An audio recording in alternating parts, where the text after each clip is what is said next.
Mr. Case?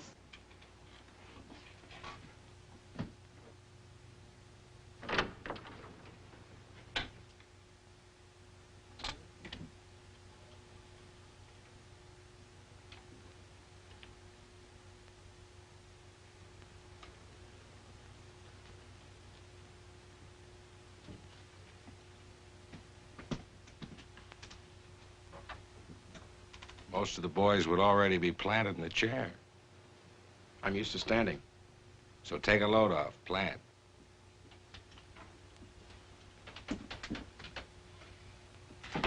Link case, Midland Processing. Hot water bottles and ice bags, check. And foot warmers. Everything from head to toe. What do you say? Sir? I know Harrison, your sales manager. He doesn't send out green kids. Unless... Yeah, that's it. A whole new style. That Harrison, he finally got the picture. Frankly, Mr. Horst, this is sort of new to me. There were only 2 jobs open at Midland. One in the plant and one on the road. My buddy and I, we flipped a coin. I'm heads. You know, Link, I might as well get down to first names. I'm Jim. Harrison's been after me for 6 years now, trying to land a big order. See, I buy for a chain. Well, 1,000 gross. For me, that's nothing to order. But Harrison's been sending in these clucks. You know, Link? Guys who drag their whole lives behind them. Broken down types, no style. Well, they come in here and try and get your sympathy. I don't buy out of pity.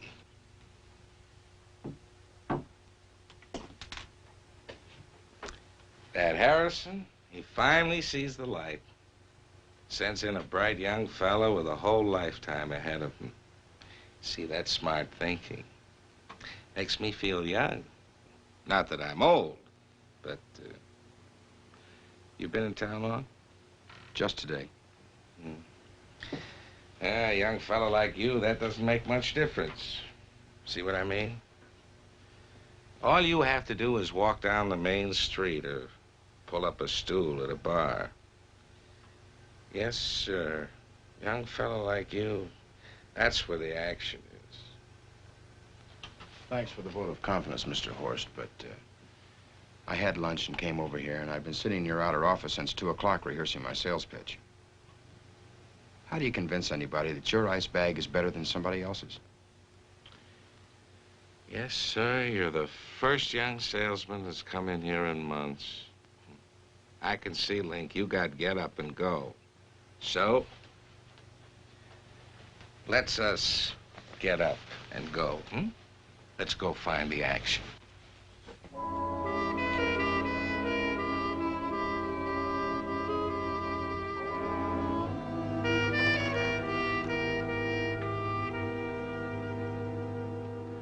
Well, how are things going at the plant? Pretty well. I think I'm beginning to earn the money you're paying me. Well, with your background in education, it'd be worth a lot to the company if you decided to stay on. Guess you've heard this before. Well, that's the sort of thing you don't mind hearing every hour on the hour. You know, I used to have that restless feeling. Carried to its logical or illogical conclusion, it comes up Emmett McNeil.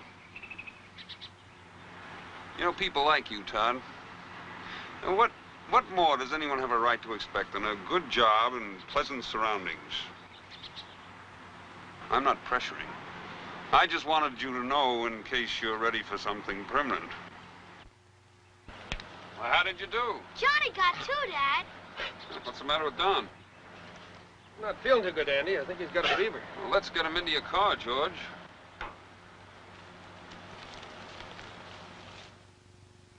Well, buddy, how are things at the executive sales level? Are you making any contacts?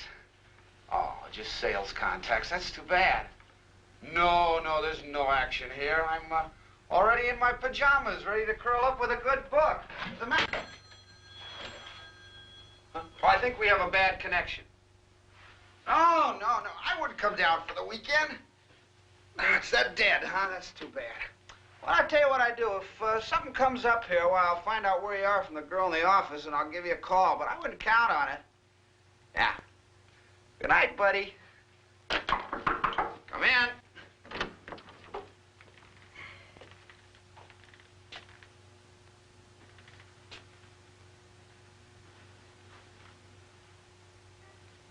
I'll have to ask you to come with me, Stiles. What does that mean? It means I got orders. Just like that? Why? Why don't you wait till you get there? They'll tell you why.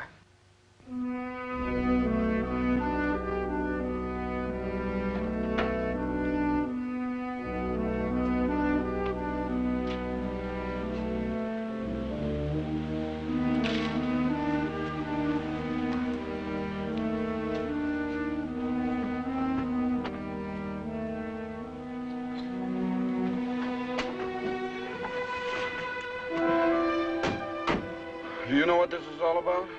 Scared people. Scared of what? Strangers. You and me.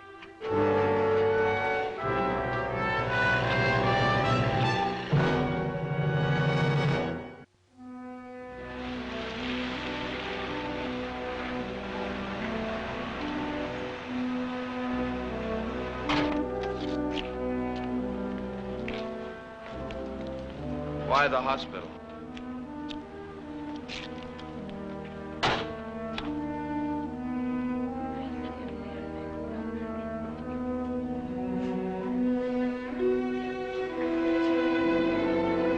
Come on.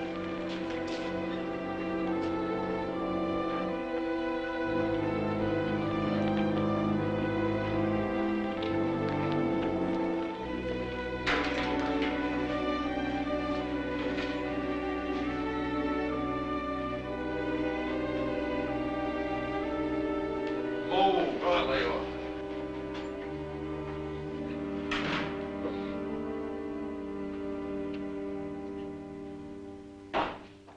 Cops pick up you guys too? Yeah. They tell you why? I'm only stuck in this burg because my truck broke down. I was doing El Paso 3 days ago. All right, you first. For what? My instructions are to run a blood test on each of you. You know, I don't hand out free samples unless I know why. Come on, you guys. The sooner you give them what they want, the sooner we can get out of here. Do what you like with your blood. Just don't get generous with mine. What makes you special? Who ordered us brought here? All I know is I'm supposed to get 3 samples. Yeah, well, when we get answers, you'll get samples. I'm ready. Well, this is a switch. They usually take me to jail.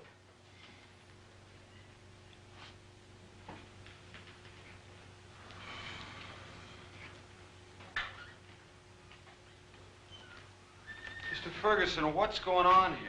Todd, they brought Don in this afternoon. Now Pete's sick. In here, McNeil. Not me. Please, Mr. McNeil. You heard him. Kids are sick. All I heard was in here, McNeil. We're wasting time. Now, look, there are 2 ways you can get my blood. You can tell me what this is all about, and I mean really tell me. Or you can drag me in there and hold me down and take it by force. But I'm warning you, you're going to need 2 men.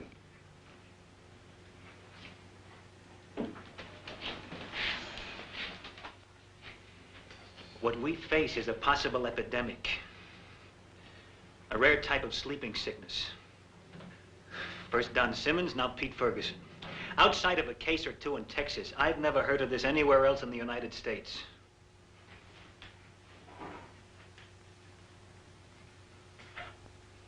You think one of us brought it in? Somebody brought it in. The truck driver comes from El Paso. How about you, Mr. McNeil? I was working in Texas.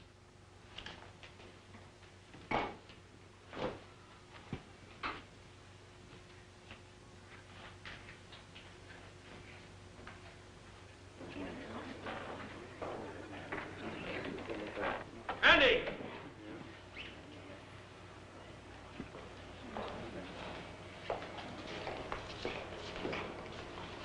It was the tramp, wasn't it?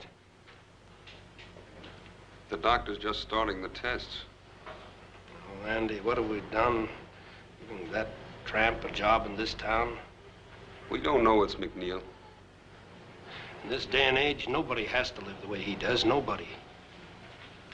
Unless there's a reason for it. A very good reason. It may not be any one of the three. It came from outside.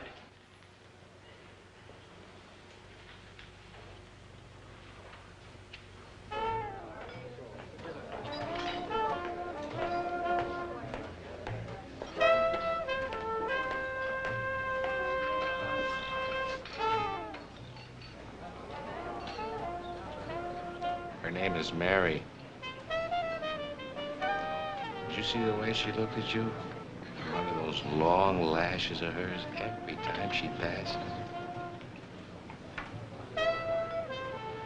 Are you just married or something?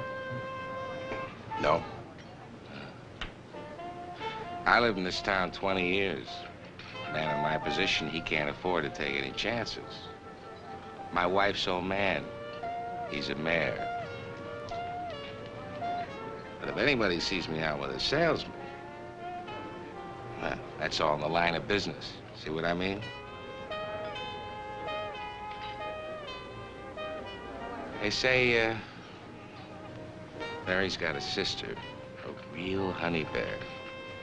They live out at the edge of town all by themselves.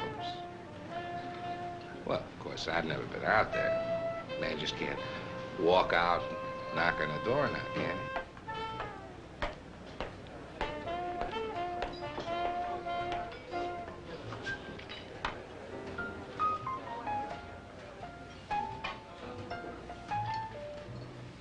Did you see that? Ask her what she's doing later. Suppose she says okay. Do I gotta draw you a picture? My car's outside, right? I got a couple of bottles in the trunk, so we just amble out to the edge of town and see what Mary's little old sister's doing.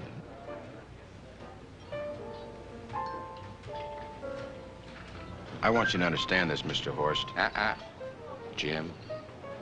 I want you to understand this, Mr. Horst, for a lot of us. I don't know very much about those ice bags I've been trying to sell you. I happen to think they're pretty good. But even if they were the worst ice bags in the world, that doesn't make any difference. Because I wouldn't sell you a single one, good or bad.